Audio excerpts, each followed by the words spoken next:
Hello guys, कैसे हैं आप लोग। तो चलिए शुरू करते हैं 15 नवंबर का current affairs. 46th edition of Wangala festival concludes in Meghalaya. तो जो वांगला फेस्टिवल जो है ये मेघालय में मनाया जाता है, इसका 46th एडिशन वहाँ कंप्लीट हो गया है। वांगला फेस्टिवल को 100 ड्रम्स फेस्टिवल के नाम से भी जाना जाता है और ये मेघालय में होने वाले जो पोस्ट हार्वेस्ट कार्निवल हैं उनमें से एक बहुत फेमस फेस्टिवल है। पोस्ट हार्वेस्ट मतलब जब वहाँ पे फसल पक जाती है उसके बाद जो कार्निवल होता है, एक तरीके से फेस्टिवल ऑर्गेनाइज किए जाते हैं, उनमें से एक है वांगला फेस्टिवल, जिसे 100 ड्रम्स फेस्टिवल के नाम से भी जाना जाता है। मेघालय कैपिटल है शिलोंग, सीएम का नाम है कॉनरेड संगमा और गवर्नर है brigadier BD Mishra. Next news is international Gita Mahotsav to be organise from November 19 at Kurukshetra. तो हरियाणा में जो कुरुक्षेत्र है वहाँ पे इंटरनेशनल गीता महोत्सव 19 नवंबर से ऑर्गेनाइज किया जाएगा। हरियाणा कैपिटल है चंडीगढ़, सीएम का नाम है मनोहर लाल खट्टर और गवर्नर है Bandaru Dattatreya. Next is Jharkhand foundation day. Jharkhand का फाउंडेशन डे जो है वो 15 नवंबर को मनाया जाता है। 2000 में बिहार से अलग होकर झारखंड उस समय पे भारत की 28वीं स्टेट बनी थी, 28th स्टेट ऑफ इंडिया। और 40% ऑफ मिनरल रिजर्व जो है, मिनरल रिसोर्सेज जो है इंडिया में, वो झारखंड में पाए जाते हैं। तो Jharkhand is very rich of mineral reserves. ठीक है, तो झारखंड कैपिटल है रांची, सीएम का नाम है हेमंत सोरेन और गवर्नर है Ramesh Bais. Next news is G20 ministers launch $1 billion pandemic fund. तो G20 के जो हेल्थ मिनिस्टर्स है उन लोगों ने मिलकर $1 बिलियन पेंडेमिक फंड लॉन्च किया है। ये फंड इसलिए लॉन्च किया है ताकि आने वाले समय में, जैसे अभी कोविड आया था या इस तरह की कोई भी बीमारी, अगर भविष्य में कोई भी पेंडेमिक हमारी वर्ल्ड को हिट करता है तो उसको रोकने के लिए, उसको आप कह सकते हैं कि उससे लोगों को प्रोटेक्ट करने के लिए, और जो लो इनकम कंट्रीज है उनकी मदद करने के लिए ये फंड जो है इसे बनाया गया है। वर्ल्ड बैंक जो है वो इसके फंड के ट्रस्टी के रूप में काम करेगा। G20 जो 19 कंट्रीज प्लस यूरोपियन यूनियन को मिला के जो बना एक ग्रुप है वो G20 है। ये फाउंडेड हुआ था 1999 में। और वर्ल्ड बैंक की अगर हम बात करें तो ये एस्टेब्लिश हुआ था 1944 में। हेडक्वार्टर है इसका वॉशिंगटन में। प्रेसिडेंट है डेविड मेलपास और वर्ल्ड बैंक के जो MD एंड CFO है वो इंडिया की है अंशुला कांत।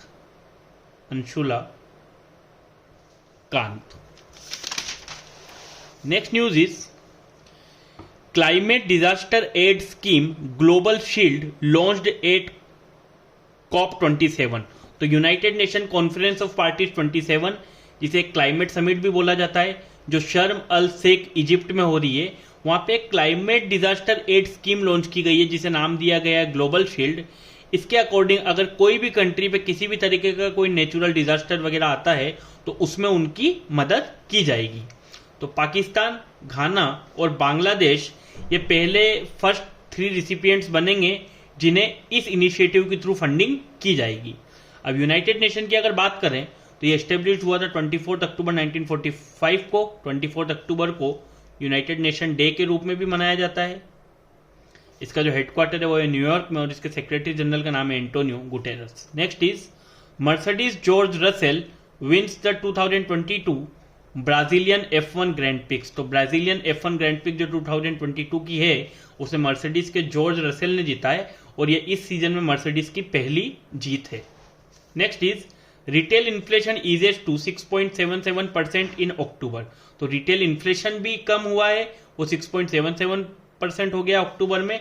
और हमने जो पढ़ा था कि WPI इन्फ्लेशन जो है वो भी कम होके 8.39% हो गया है, होलसेल प्राइस इंडेक्स और retail inflation. Next is in our life time campaign launched by India at COP27। तो इंडिया के जो इन्वायरमेंट मिनिस्टर है भूपेंद्र यादव, उन्होंने जो COP27 कॉन्फ्रेंस ऑफ पार्टीज 27 जो क्लाइमेट समिट है उसमें एक कैंपेन लॉन्च किया इंडिया की तरफ से, इन आवर लाइफ टाइम। ये जो लाइफ मूवमेंट है ये हमारे PM ने, प्राइम मिनिस्टर मोदी जी ने लॉन्च किया था जून 2022 में। लाइफ का जो फुल फॉर्म होता है वो होता है लाइफ स्टाइल फॉर इन्वायरमेंट। इस मूवमेंट के थ्रू जो 18 से 23 साल के यंग एज के जो लोग हैं उन्हें इनकरेज किया जाएगा कि वो मैसेज बिहेवियर्स बने सस्टेनेबल लाइफस्टाइल की, मतलब वो जो लाइफस्टाइल जीते हैं डेट मस्ट बी सस्टेनेबल, वो ऐसी चीज का यूज करे जो इन्वायरमेंट फ्रेंडली हो और जो भी उनकी प्रैक्टिसेस रहे वो कहीं ना कहीं इन्वायरमेंट के लिए यूजफुल हो, इन्वायरमेंट के प्रोटेक्शन में यूजफुल हो। नेक्स्ट इज गौरव द्विवेदी, तो सीनियर आईएएस ऑफिसर है Gaurav Dwivedi. He was appointed as Prasar Bharati CEO, उनको प्रसार भारती का CEO chief executive officer appoint किया गया है। प्रसार भारती की बात करें तो स्टेट गवर्नमेंट का जो ब्रॉडकास्टर है वो है, state government in the sense जो सेंट्रल गवर्नमेंट है उनका ऑफिशियल ब्रॉडकास्टर है ये फाउंड हुआ था 1997 में और इसका हेडक्वार्टर जो है वो है न्यू दिल्ली में। Next is national sports awards, तो नेशनल स्पोर्ट्स अवार्ड्स अनाउंस कर दिए गए हैं। तो जो सबसे इंपॉर्टेंट है मेजर ध्यानचंद खेल रत्न अवार्ड, ये अचंता शरद कमल जो कि टेबल टेनिस से रिलेटेड है उन्हें दिया जाएगा। जो ये होता है मेजर ध्यानचंद खेल रत्न अवार्ड, ये लास्ट 4 इयर्स में एक्स्ट्रा ऑर्डिनरी अचीवमेंट जो स्पोर्ट्स में अचीव करता है कोई भी स्पोर्ट्स पर्सन उसके लिए दिया जाता है, ठीक है। तो कोई एक्स्ट्रा ऑर्डिनरी परफॉर्मेंस जब कोई करता है लास्ट 4 इयर्स में अपनी फील्ड में अपने गेम में, उससे उन्हें इससे नवाजा जाता है major Dhyan Chand Khel Ratna award. Next is Arjuna award. Arjuna award last 4 years में कंसिस्टेंट परफॉर्मेंस करने वाले अपने स्पोर्ट्स की फील्ड में जो रहते हैं एथलीट्स उन्हें दिया जाता है स्पोर्ट्स पर्सन को। तो 25 स्पोर्ट्स पर्सन इसके लिए भी नॉमिनेट किए गए हैं, ठीक है। द्रोणाचार्य अवार्ड जो कि कोचिंग ऐसे कोचेस को दिया जाता है जिन्होंने ऐसे एथलीट्स ऐसे स्पोर्ट्स पर्सन को रेडी किया है जो हमारी कंट्री के लिए इंटरनेशनल लेवल पे मेडल्स लेकर आए हैं। तो इसमें 2 कैटेगरी होती है, एक रेगुलर कैटेगरी एक लाइफ टाइम कैटेगरी। तो रेगुलर कैटेगरी में जो 4 लोगों को मिला है, तो फर्स्ट है जीवनजोत सिंह तेजा जो आर्चरी के कोच हैं, मोहम्मद अली कमर जो बॉक्सिंग के कोच हैं, सुमा सिद्धार्थ शिरूर जो पैराशूटिंग से की कोच हैं, सुजीत मान जो कि रेसलिंग के कोच हैं। और अगर लाइफ टाइम कैटेगरी की बात करें तो दिनेश जवाहर लाल जो क्रिकेट से रिलेटेड है, बिमल प्रफुल्ल घोष जो फुटबॉल से रिलेटेड है और राज सिंह जो कि रेसलिंग से रिलेटेड है। And next is Maulana Abul Kalam Azad trophy. ये जो ट्रॉफी होती है ये दी जाती है ऐसी यूनिवर्सिटी को जो इंटर यूनिवर्सिटी कंपटीशन में अच्छा परफॉर्म करती है, उनके जो स्टूडेंट्स हैं जो उनसे जुड़े हुए हैं वो लोग इंटर यूनिवर्सिटी जो कंपटीशन होती है उसमें अच्छा परफॉर्मेंस करते हैं। तो मौलाना अबुल कलाम आजाद ट्रॉफी 2022 की मिलेगी गुरु नानक देव यूनिवर्सिटी अमृतसर को। Next is Carlos Saura to be given Satyajit Ray life time award. तो जो international film festival of India जो गोवा में ऑर्गेनाइज होने वाला है उसके 53rd एडिशन में जो Satyajit Ray life time award है वो स्पेन के जो डायरेक्टर और राइटर है कार्लोस सोरा उन्हें दिया जाएगा।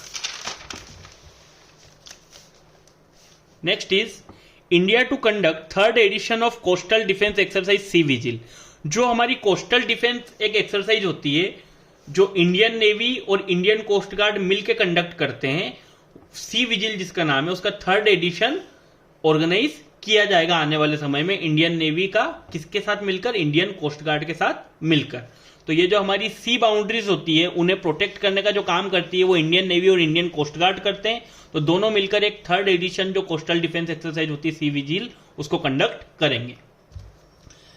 Mary Kom, PV Sindhu, Mirabai Chanu and Gagan Narang elected in IOA commission. तो एक आईओए इंडियन ओलंपिक एसोसिएशन का जो एथलीट कमीशन बना है उसमें 10 ओलंपिक एथलीट्स को मेंबर बनाया गया है। तो मैरी कॉम जो कि बॉक्सिंग से रिलेटेड है, पीवी सिंधु जो कि बैडमिंटन से रिलेटेड है, मीराबाई चानू जो कि वेट लिफ्टिंग से रिलेटेड है, गगन नारंग जो कि शूटिंग से रिलेटेड है, शिवा केशवन ये विंटर गेम्स जो होते हैं विंटर ओलंपिक्स उसमें इंडिया को रिप्रेजेंट करते हैं, अचंता शरद कमल जो टीटी से रिलेटेड है, इन्हें मेजर ध्यानचंद खेल रत्न अवार्ड से भी नवाजा जाएगा, रानी रामपाल जो हॉकी से रिलेटेड है, भवानी देवी जो फेंसिंग से रिलेटेड है, बजरंग लाल जो रोइंग, एक रोइंग करके गेम होता है जो वाटर स्पोर्ट्स है उससे रिलेटेड है, और एक शॉर्टपुट फॉर्मर शॉर्टपुट प्लेयर है ओम प्रकाश सिंह करहाना। इन 10 लोगों को आईओए एथलीट कमीशन में चुना गया है। तो अगर हम बात करें इंडियन ओलंपिक एसोसिएशन की तो ये फाउंड हुआ था 1927 में, इसका हेडक्वार्टर है न्यू दिल्ली में, प्रेजेंट में इसके जो प्रेसिडेंट है उनका नाम है अदिल सुमरीवाला और सेक्रेटरी जनरल है Rajeev Mehta. Next news is India's exports dip 17% to 29.78 billion in October 2022। तो अक्टूबर 2022 में इंडिया का जो एक्सपोर्ट है वो 17% गिरकर 29.78 बिलियन डॉलर पर रह गया है। Next news is Kevin Conroy passes away.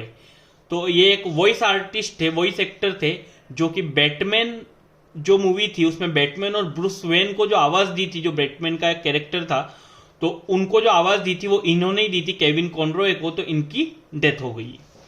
And the last news is 17th G20 summit, जो 17वीं G20 समिट है ये बाली इंडोनेशिया में हो रही है।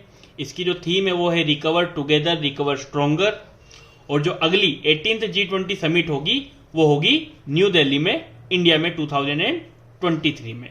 So this is all about current affairs of 15 November 2022। I hope आप लोगों को ये वीडियो अच्छा लगेगा, तो प्लीज़ चैनल को लाइक कीजिए, शेयर कीजिए, सब्सक्राइब कीजिए और पढ़ते रहिए। Thank you so much.